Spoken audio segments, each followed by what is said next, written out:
अस्सलाम वालेकुम dear students, my dear friend, welcome to my YouTube channel के mathematics. My name is Mohammad Kamran Khan. उम्मीद करता हूँ आप सब खैरियत से होंगे। आज के लेक्चर में हम कैलकुलस एंड एनालिटिक ज्योमेट्री, ठीक है, चैप्टर नंबर 3, बहुत ही इंपॉर्टेंट टॉपिक पढ़ेंगे आज, state and prove Rolle's theorem. ठीक है, जर्नल मैथ वाले जस्ट इस रोल थ्योरम की स्टेटमेंट तैयार करेंगे और डबल मैथ वाले इसकी स्टेटमेंट और प्रूफ दोनों तैयार करेंगे। ठीक है बच्चों, बहुत ही इंपॉर्टेंट थ्योरम है। इस थ्योरम की हेल्प से हम नेक्स्ट दो थ्योरम हैं, मीन वैल्यू थ्योरम और काशी मीन वैल्यू थ्योरम, वो इसी थ्योरम की स्टेटमेंट की हेल्प से प्रूव होंगे। तो इसलिए आज का लेक्चर बहुत ही इंपॉर्टेंट है। चलें जी बच्चों, स्टार्ट करते हैं। जी बच्चों, थ्योरम है, बुक का पेज है 95 पेज पर एक थ्योरम है। तो उसकी स्टेटमेंट क्या है बच्चों? स्टेटमेंट आपने तैयार करनी है। इफ़ अ फंक्शन, जी, if a function F of X P, पहली कंडीशन है कंटिन्यूस हो on close interval A B पर।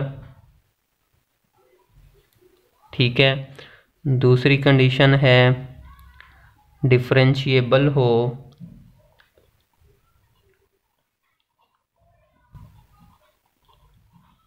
On open interval A B पर where B is greater than A. आपको तो पता है, पहले ये जो बी वैल्यू होती है वो ए से बड़ी वैल्यू होती है।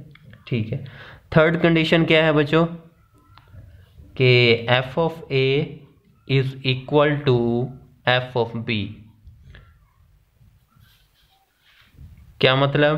कि लोअर लिमिट पर फंक्शन की वैल्यू बराबर हो अपर लिमिट पर जो फंक्शन की वैल्यू आए वही लोअर पर, यानी दोनों लोअर और अपर लिमिट पर दोनों पर फंक्शन की वैल्यू सेम आए।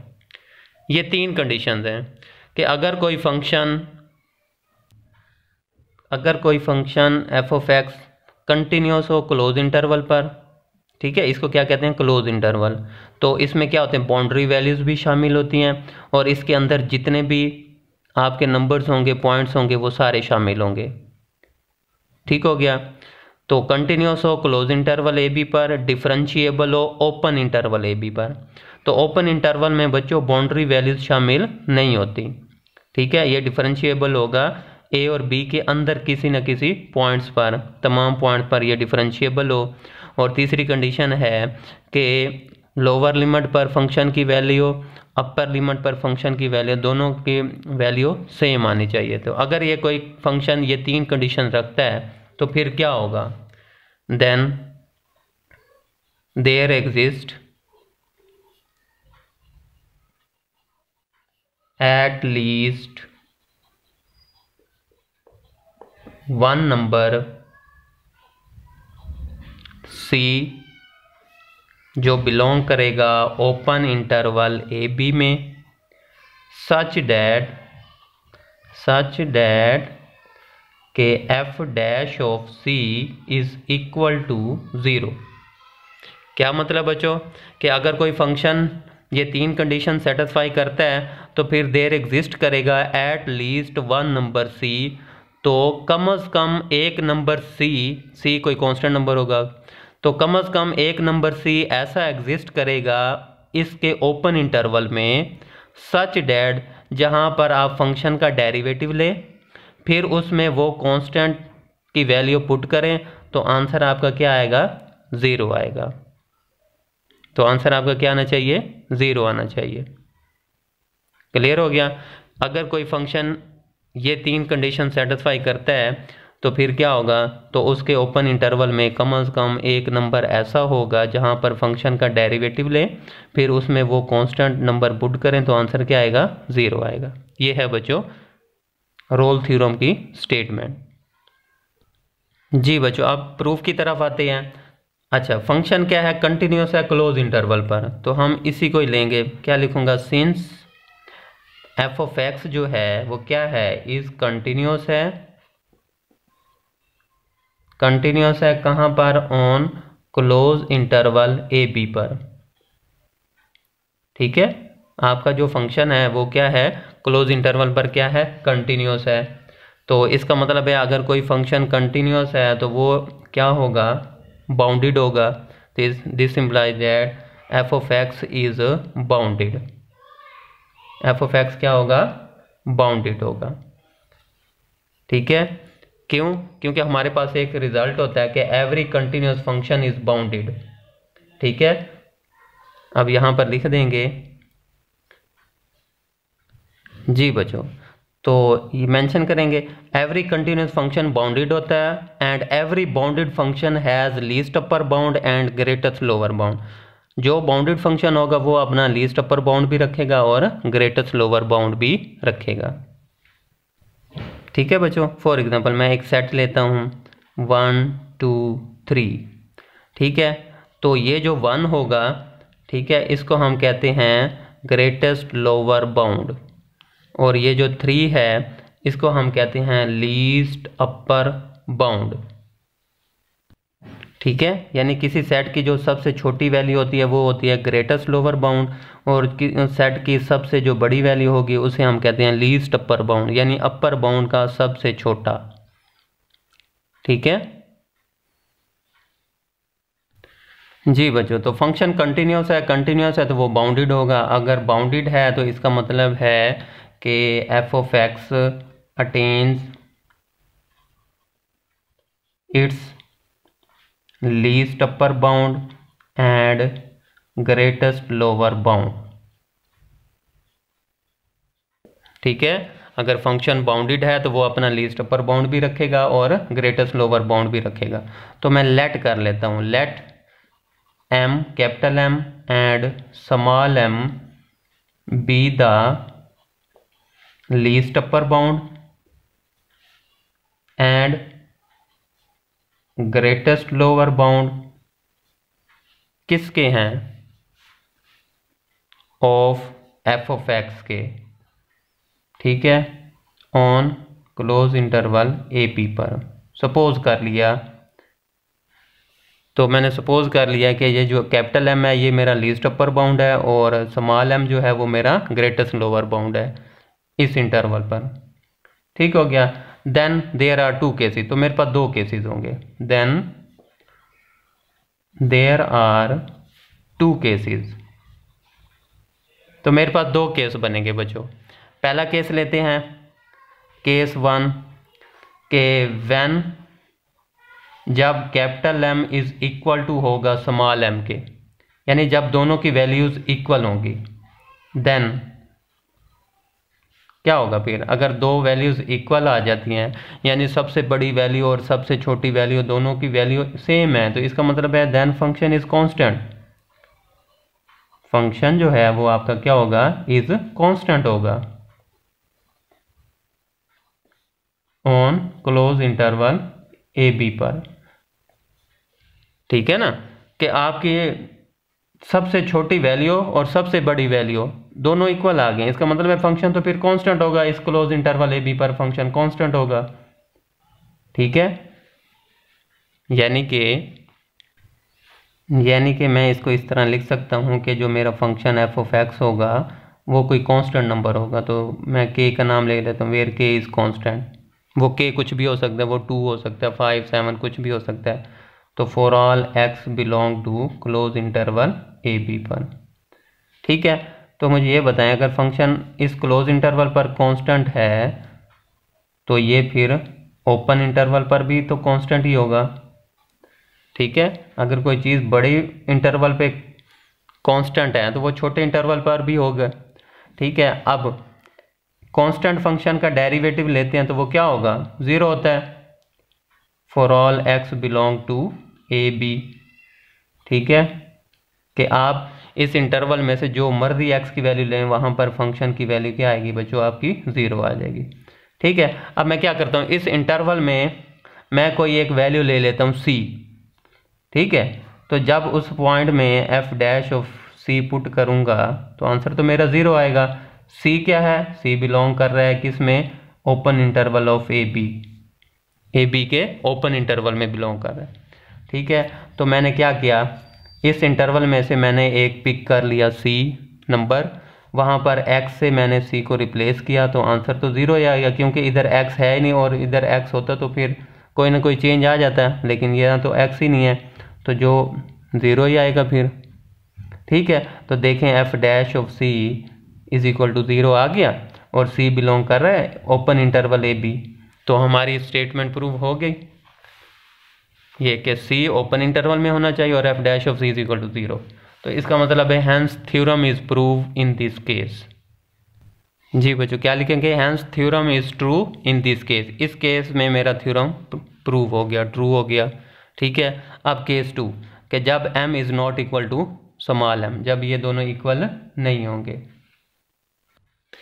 जी बच्चों केस 2 है when m is not equal to small m, जब आपका ये दोनों इक्वल नहीं होंगे, तो इसका मतलब है then at least one of them, इनमें से कोई एक डिफरेंट होगा फ्रॉम इससे, यानी इसकी वैल्यू से डिफरेंट होगा।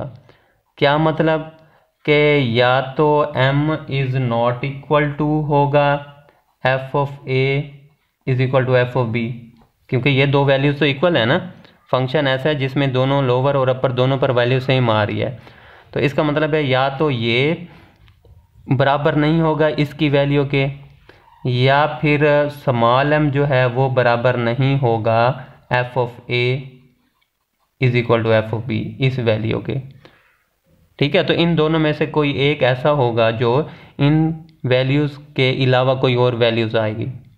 तो वही हम सपोज कर लेते हैं कि जो कैपिटल M है वो बराबर नहीं है f of a is equal to f of b के। f of a is equal to f of b, ये तो आपके गिवन कंडीशन है ना कि लोअर और अपर दोनों पर फंक्शन की वैल्यू सेम आ रही है। तो कहते हैं जब आपका कैपिटल M और स्मॉल m इक्वल नहीं होगा, तो इनमें से कोई एक जो होगा वो इनकी वैल्यू से डिफरेंट होगा। ठीक है, तो मैंने सपोज कर लिया कि वो जो कैपिटल M है, जो लीस्ट अपर बाउंड है, वो इन वैल्यूज़ के इक्वल नहीं है। ठीक है, इन वैल्यूज़ के इक्वल नहीं है, लेकिन f तो अपना लीस्ट अपर बाउंड अटेन करेगा, तो m तो लाजमी होगा फंक्शन में, तो वो क्या होगा इनके अलावा किसी और वैल्यू पर आएगा, तो वो मैं लेट कर लेता हूँ, वो वैल्यू क्या है, c है। जी since f of x attain its least upper bound on close interval A B पर, वो अपना लीस्ट अपर बाउंड रखता है, क्योंकि फंक्शन कंटिन्यूस था, तो हमने कहा कि वो बाउंडेड है, अगर बाउंडेड है तो वो अपना लीस्ट अपर बाउंड रखेगा। तो मैंने कहा सिंस f ऑफ x, चूँकि फंक्शन तो अपना लीस्ट अपर बाउंड अटेन करता है, तो इसका मतलब है इस इंटरवल में क्या होगा, there is a point c belong to इस इंटरवल के अंदर मेरे पास एक पॉइंट c होगा, सच डैट जैसे वो पॉइंट फंक्शन में पुट करता हूँ तो मेरे पास कैपिटल M आ जाता है, यानी फंक्शन की सबसे बड़ी वैल्यू आ जाती है। क्लियर हो गया बच्चों? ठीक है, कि इस इंटरवल के अंदर एक C पॉइंट ऐसा है जहाँ पर फंक्शन की वैल्यू मैक्सिमम आती है। ठीक है, यहाँ से मैं एक छोटी सी डायग्राम से आपको समझा सकता हूँ कि ये आपका फॉर एग्जांपल यहाँ पर ये आपके पास है ए पॉइंट है। ठीक है, तो यहाँ पर फंक्शन की वैल्यू ये आई, तो ये बने f ऑफ a। ठीक है, और ये पॉइंट आपका b है। ठीक है, यहाँ पर फंक्शन की value I f of b, और चूँकि दोनों वैल्यू इक्वल हैं इसलिए ये देख लें यहाँ पर और यहाँ पर दोनों की वैल्यू क्या है, सेम है। ठीक है, यहाँ पर दोनों की फंक्शन की वैल्यू सेम है। a और b के अंदर कोई एक पॉइंट है c, वहाँ पर फंक्शन की वैल्यू मैक्सिमम आती है, यानी इनसे बड़ी वैल्यू आती है ये। ठीक है, ये c पॉइंट है, ये बनेगा f ऑफ c, और f ऑफ c पर फंक्शन की वैल्यू बड़ी आती है, तो इसलिए ये मेरा कैपिटल M होगा। अब हमने ये शो करना है कि ये c इसके अंदर बिलोंग करता है।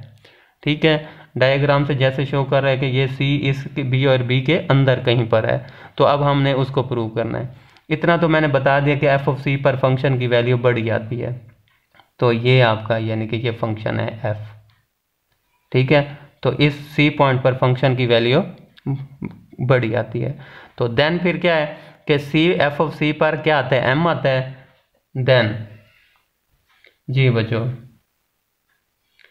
इसका मतलब है कि m बराबर आ रहा है, m किसके इक्वल आ रहा है, एफ ऑफ सी पर फंक्शन m आ रहा है, ठीक है। और ये एफ ऑफ सी ये बराबर नहीं है, यानी एफ ऑफ सी की वैल्यू इसके इक्वल नहीं है, किसके, एफ ऑफ ए के, लेकिन एफ ऑफ ए की वैल्यू एफ ऑफ बी के इक्वल है, ठीक है। इस पॉइंट को देखें बच्चों, मैंने कहा कि एक पॉइंट सी है इस इंटरवल में सच दैट वहाँ पर फंक्शन की वैल्यू मैक्सिमम आती है, यानी F of C is equal to M आता है। देन फिर क्या होगा, M is equal to F of C, यानी कि एम वैल्यू देता है सी फंक्शन पर, सी पॉइंट पर, ठीक है, कि फंक्शन में जैसे सी पुट करते हैं तो मेरे पास एम आता है। इसका मतलब है कि ये एफ ऑफ सी बराबर नहीं होगा F of A is equal to F of B के, क्योंकि हमने कहा कि m बराबर नहीं आता है F of A is equal to F of B के, कि फंक्शन इस पॉइंट पर ए और बी पॉइंट पर मैक्सिमम वैल्यू नहीं देता। तो मैंने कहा वो मैक्सिमम वैल्यू कहाँ पर देता है, सी पॉइंट पर देता है।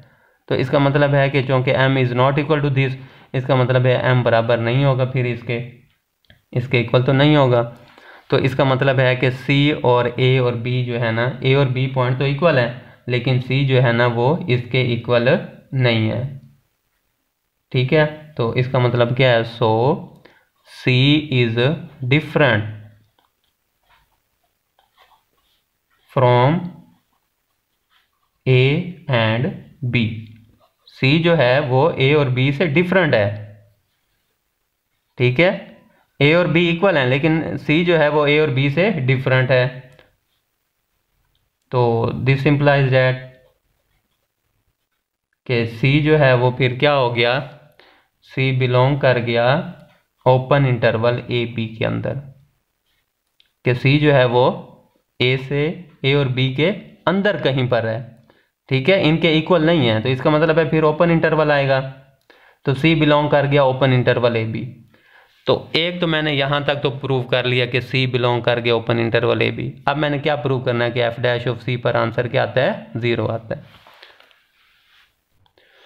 No we are to prove that, अब मैंने क्या प्रूव करना है, F dash of C is equal to 0, ठीक है। अब वी नो डैट,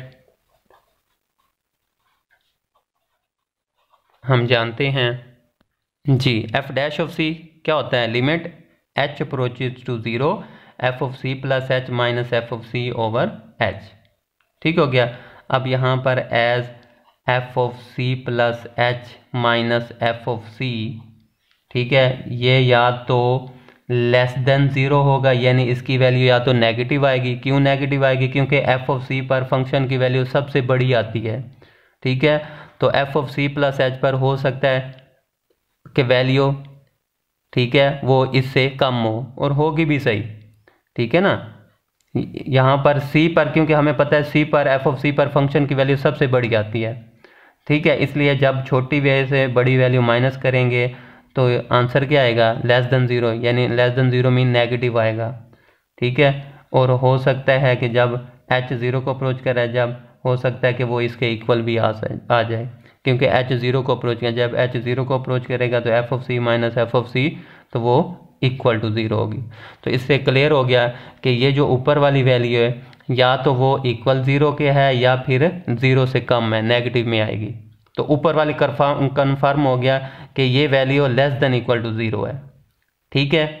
नो अब हमने क्या करना है जी, नो लेफ्ट हैंड डेरिवेटिव वो क्या होता है, हाँ जी, limit h approaches to 0 bar, 0 bar mean x approach कर रहा है 0 को, लेकिन नेगेटिव साइड से, यानी h नेगेटिव की value negative, h negative values लेकर 0 को तरफ अप्रोच कर रहा है, ठीक है। यानी कि ये आपका ये O है, 0 पॉइंट है, और ये नेगेटिव वैल्यूज़ को लेते हुए 0 को अप्रोच कर रहा है। तो फिर क्या होगा, h नेगेटिव है, अगर h नेगेटिव है तो मुझे ये बताएं कि F of C plus H minus F of C over H, इसका आंसर क्या आएगा बच्चों। देखें ऊपर वाली वैल्यू नेगेटिव है और नीचे वाली वैल्यू तो भी नेगेटिव है, क्योंकि एच जो है ना वो जीरो को अप्रोच कर रहा है नेगेटिव साइड से, यानी नेगेटिव वैल्यूज लेते हुए जीरो को अप्रोच कर रहा है, तो एच नेगेटिव होगा। अगर एच नेगेटिव है और नेगेटिव ऊपर वाली भी नेगेटिव है और नीचे वाली भी नेगेटिव है, तो आंसर क्या होगा, ग्रेटर देन ज़ीरो। और अगर ऊपर वाला इक्वल टू ज़ीरो है तो फिर इक्वल टू ज़ीरो आ जाएगा। ठीक है, ऊपर वाली वैल्यू क्या है, less than equal to zero है और नीचे वाला नेगेटिव है, तो इसका मतलब आंसर क्या आएगा, greater than equal to zero. क्योंकि ऊपर वाला अगर नेगेटिव है तो नीचे वाला भी नेगेटिव है, तो आंसर क्या आएगा, नेगेटिव नेगेटिव से cancel, answer greater than zero. अगर ऊपर वाला ज़ीरो है, ठीक है, तो आंसर क्या आएगा, इक्वल टू ज़ीरो आ जाएगा। तो इसका मतलब इसका answer greater than equal to zero आएगा। ये पॉइंट था। नो, अब right hand derivative, right hand derivative में क्या आएगा, लिमिट, हाँ जी, अब राइट साइड से अप्रोच कर रहा है ज़ीरो को, तो पॉजिटिव वैल्यू लेते हुए आ रहा है, तो ज़ीरो प्लस, तो इसमें F of C plus H minus F of C over H का आंसर क्या आएगा बच्चों, हाँ जी, less than equal to zero आएगा। क्यों आएगा, क्योंकि एच नेगेटिव है, ऊपर वाली नेगेटिव है, नीचे वाली पॉजिटिव है। अगर ऊपर वाली नेगेटिव वैल्यू है 5 है फॉर एग्जांपल, नीचे वाला पॉजिटिव है, ठीक है, पॉजिटिव में मसलन 3 कर लेते तो आंसर लेस देन ज़ीरो आएगा, नेगेटिव में आएगा। अगर ऊपर वाली वैल्यू ज़ीरो है तो फिर इक्वल टू ज़ीरो आ जाएगा। ठीक है, तो आप यहाँ से देख सकते हैं फ्रॉम ए और फ्रॉम बी, इक्वेशन ए और बी से आप देख सकते हैं कि left hand derivative is not equal to right hand derivative के, दोनों आपस में इक्वल नहीं है। From 1 and 2, from A and B से हमें पता चला कि left hand derivative is not equal to right hand derivative. इसका मतलब है डेरिवेटिव तो एग्जिस्ट नहीं कर रहा जी बच्चों, बट इट मीन क्या हुआ, left hand derivative not equal to right hand derivative, इसका मतलब derivative does not exist but it is given that, लेकिन ये तो गिवन है स्टेटमेंट के, फंक्शन जो है ना वो डिफरेंशिएबल है ए बी पर। तो दिस इज पॉसिबल ओनली, ये उस वक्त पॉसिबल होगा जब आपका ये वाली value is equal to zero के इक्वल होगी, यानी कि लेफ्ट हैंड डेरिवेटिव का आंसर भी इज इक्वल टू ज़ीरो आएगा और राइट हैंड डेरिवेटिव का आंसर भी इज इक्वल टू ज़ीरो आएगा। तो जब दोनों का आंसर ज़ीरो के इक्वल होगा तो इट मीन्स ये फिर क्या आएगा, इसकी वैल्यू क्या आएगी, इज इक्वल टू ज़ीरो आ जाएगी। और आपको पता है ये चीज़ क्या है, ये है F dash of C is equal to zero. ये वैल्यू क्या है हमारे पास, हाँ जी, इसकी वैल्यू क्या है, एफ डैश ऑफ सी। ठीक है, तो this implies that F dash of C is equal to zero, hence prove. देखें बच्चों जी, कितनी डिटेल के साथ मैंने आपको इस थ्योरम को करवा दिया है। आपने इसको अच्छी तरीके से तैयार करना है। अगर कहीं पर कोई पॉइंट समझ नहीं आया तो काइंडली मुझे बताइएगा, ठीक है। और अगर व्हाट्सएप पे मुझसे कुछ पॉइंट पूछना चाहें तो ये मेरा नंबर है 0307 075 3646, ठीक है। यहाँ पर ये मेरा व्हाट्सएप नंबर है, यहाँ पर आप व्हाट्सएप करके आप मुझसे मज़ीद कुछ पूछना चाहें, कोई प्रॉब्लम हो तो आप मुझे काइंडली बता दीजिएगा। तो ये बच्चों हमने यहाँ से चले स्टेटमेंट, उसके बाद यहाँ पर ये प्रूफ किया, पहला केस को प्रूफ किया, फिर दूसरे केस को लेके चले, ठीक है, दूसरे केस को, उसके बाद वी नो डैट के बाद हमने यहाँ से आगे इसको कंटिन्यू किया। We know that F dash of C इसके इक्वल होता है और उसके बाद हमने इसको लेते हुए ये हमने अपना थ्योरम प्रूव कर दिया। ठीक है बच्चों, अपना बहुत सा ख्याल रखिएगा। अगर वीडियो अच्छी लगे तो दोस्तों को भी शेयर करें। खुदा हाफिज़।